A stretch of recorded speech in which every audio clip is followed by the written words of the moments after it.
हे दोस्तों, रिसर्च से पता चला है कि एक कोर टेक्निकल फील्ड जैसे इंजीनियरिंग में भी लोगों की फाइनेंशियल सक्सेस बस 15% उनकी टेक्निकल स्किल्स पर डिपेंड करती है, जबकि 85% उनकी सोशल स्किल्स पर डिपेंड करती है। मुझे नहीं पता आप अभी कौन सी फील्ड में हो, पर ट्रस्ट मी, आपका लोगों से बात करना, उन्हें हैंडल करना और उनके साथ एक अच्छी बॉन्डिंग बनाना, ये स्किल्स आपकी सक्सेस पर बहुत ही ज्यादा इंपैक्ट करेगी। आज मैं आपको कुछ प्रिंसिपल्स बताऊंगा जो आपकी ये स्किल्स को बेटर करने में हेल्प करेंगे। So let's begin. Number 1, give people what they want. Health, food, sleep, money etcetera, ये सब के अलावा एक बहुत ही इंपॉर्टेंट चीज जिसके लिए हम लिटरली अंदर से मरते हैं, वो है desire to be important and to feel appreciated. आपने अगर मुन्ना भाई एमबीबीएस का वो सीन देखा होगा जिसमें हीरो हॉस्पिटल के एक झाड़ू मारने वाले आदमी को जादू की झप्पी देके थैंक्स बोल के उसे उसके काम के लिए अप्रिशिएट करता है और उसको इंपॉर्टेंट फील कराता है। ये बात उस आदमी को इतना इमोशनल कर देती है कि वो रोने लगता है और फिर एंड तक हीरो का साथ देता है। ये था तो एक मूवी का सीन, बट सरप्राइजिंगली इसमें बहुत सच्चाई भी थी। ज्यादातर ह्यूमन रिलेशनशिप्स खराब होने के मेन रीजंस में से एक रीजन ये भी है कि लोग दूसरे के उनके लिए किए गए छोटे बड़े सेक्रीफाइसेस को अप्रिशिएट करना एकदम भूल ही जाते हैं। याद रखें, क्रिटिसाइज करने वाले बहुत मिलते हैं, बट अगर आप लोगों को जेन्युइनली अप्रिशिएट करना और उनको इंपॉर्टेंट फील कराना सीख जाते हो तो लोग, उनका प्यार और सपोर्ट आपकी मुट्ठी में रहेंगे हमेशा। Number 2, arouse in the other people and ego want. आप किसी भी इंसान से कोई काम नहीं करा सकते जब तक वो खुद ना चाहे वो काम करना। हाँ, आप उसके सर पर गन रखकर उसे मजबूर कर सकते हो वो काम करने के लिए, पर ऑब्वियसली वो बेस्ट तरीका नहीं है।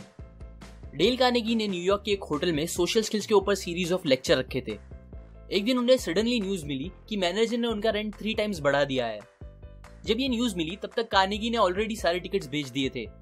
नेचुरली उन्हें तब उतना रेंट नहीं देना था, पर ये तो वो था जो कार्नेगी चाहते थे, ना कि मैनेजर। वो दूसरे दिन मैनेजर से मिलने गए और कहा, मुझे काफी शॉक लगा जब आपका लेटर मैंने पढ़ा, और मैं आपको ब्लेम भी नहीं कर रहा। आपका काम है होटल को मैक्सिमम प्रॉफिट दिलाना, और अगर आप वो नहीं कर रहे अच्छे से तो आपको निकाल ही देना चाहिए। मैं भी शायद यही करता अगर आपकी जगह होता। पर अभी के लिए चलो एक पेपर पे लिख देते हैं आपके रेंट बढ़ाने के क्या क्या फायदे और नुकसान होंगे। उन्होंने पेपर पे लिखना स्टार्ट किया। फायदा ये होगा कि आपका बॉलरूम फ्री हो जाएगा, जिसे आप डांस और कन्वेंशंस के लिए दे पाओगे, जिससे आपको ज्यादा प्रॉफिट होगा। नुकसान ये होगा कि पहला, आप मुझसे अपना प्रॉफिट ज्यादा करने के बजाय पूरा खत्म ही कर दोगे, बिकॉज मेरे पास इतने पैसे नहीं है। मुझे मजबूरन कोई और होटल देखना पड़ेगा। दूसरा, मेरे लेक्चर्स में मोस्टली पढ़े लिखे और हाई क्लास के लोग आते हैं, जिससे आपके होटल का अच्छा खासा एडवर्टाइज हो जाता है। अगर आप $5000 की एडवर्टाइज कराओगे तो भी इतने लोग नहीं आएंगे होटल में जितने मेरे लेक्चर्स की वजह से आ जाते हैं। ये आपके लिए बहुत ही फायदे की बात है कि नहीं? कार्नेगी ने वो पेपर मैनेजर के हाथ में दिया और उसे दोनों फायदे और नुकसान के बारे में अच्छे से सोच के डिसीजन लेने कहा। दूसरे दिन मैनेजर का लेटर आया, उसमें उसने रेंट के पैसे 300% से कम करके बस 50% ही बढ़ाने की डील की। आप ये याद रखें, कार्नेगी ने ये सब कराया बिना एक भी बार बोले कि उन्हें क्या चाहिए था। एक नॉर्मल इंसान ऐसी सिचुएशन में क्या करता?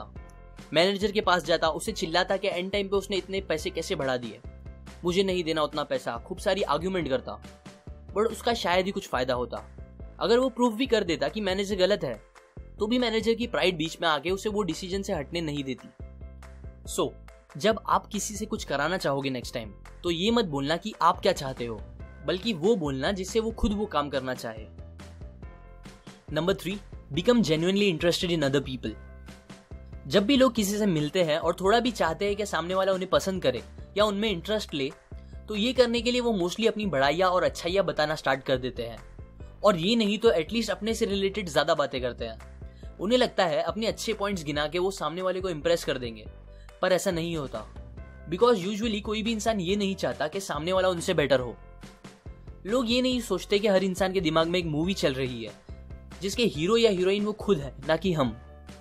सो अगर आपको लोगों से अच्छी बॉन्डिंग बनानी है तो आप जेन्युइनली दिल से उनमें दिलचस्पी रखें, उन्हें उनके बारे में बोलने दे और उनसे रिलेटेड बातें करें, ना कि ज्यादा खुद से रिलेटेड। जब आप ऐसा करोगे तो वो खुद आप में दिलचस्पी लेने लगेंगे। एक अच्छी कन्वर्सेशन यूजुअली उससे बोलते हैं जिसमें आप बस 25% बात कर रहे और 75% सामने वाले को बोलने दे। आपको पता है डॉग्स इंसान के इतने अच्छे दोस्त क्यों हैं?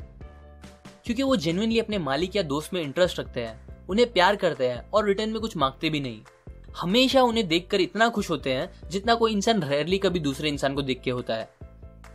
इस बुक में ऑथर का मुझे एक कोट बहुत पसंद आया, जो कि ये है, You can make more friends in 2 months by becoming interested in other people than you can in 2 years by trying to get other people interested in you. ये सारे प्रिंसिपल्स मैंने डेल कार्नेगी की book how to win friends and influence people में से सीखी है। अगर आपको ये प्रिंसिपल्स काम के लगे तो लाइक और कमेंट करें, शेयर करें ताकि ज्यादा लोग ये बातें सीख के अपनी और दूसरों की लाइफ बेटर कर सके, और सब्सक्राइब करें